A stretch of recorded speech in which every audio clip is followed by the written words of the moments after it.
A day in my life as an eduk student. Hi guys! Ngayon nga ay wala akong pasok sa school kaya ako ay uuwi muna sa QC at bago ako umuwi ay aasikasuhin ko muna ang aking NBI clearance. So dito kami dumaan sa Philippine Arena para maiwasan yung congestion sa Bukawi. So kung dito kayo dadaan guys, manonotice nyo agad yung mga bagong bukas dito na establishment.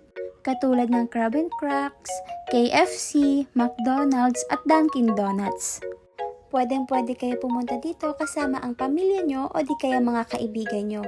Higit sa lahat na madami kayo mapagpipilian na makakainan, mag-i-enjoy pa kayo dahil sa sobrang dami ng pagpipilian. Mas masaya kasi pumunta dito kapag kakasama mo yung pamilya mo o di kaya yung loved ones mo. So ayan nga, madadaanan na natin yung Philippine Arena kung saan madami rin yung namamasyal dahil sa sobrang angking ganda nito.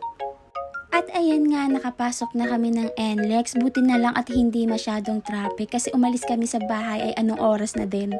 Sabi ko pa nga dyan ay dapat maaga kaming umalis kaya nag-alarm ako nung gabi pero kinabukasan, nung nag-alarm yung phone ko ay wala din, natulog din ulit ang babae. At ayan nga, palabas na kami ng NLEX, buti na lang talaga at hindi masyadong traffic.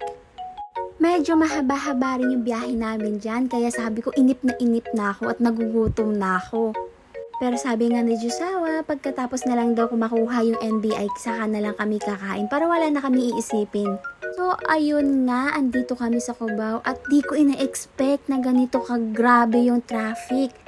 At dahil sa sobrang traffic, 3:00 na kami ng hapon nakarating dito. Guys, kung pupunta kayo dito, much better kasi na maaga para hindi kayo maipit sa traffic.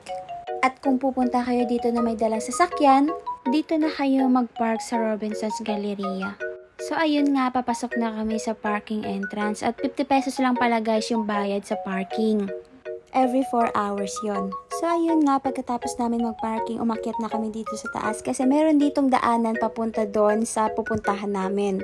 Which is yung POEA, pero may bago na siyang pangalan ngayon guys, which is yung DMW, known as the Department of Migrant Workers. At guys, kaya pala doon kami nag-park sa Robinson's Galleria kasi walang mapagpaparkingan dito sa DMW.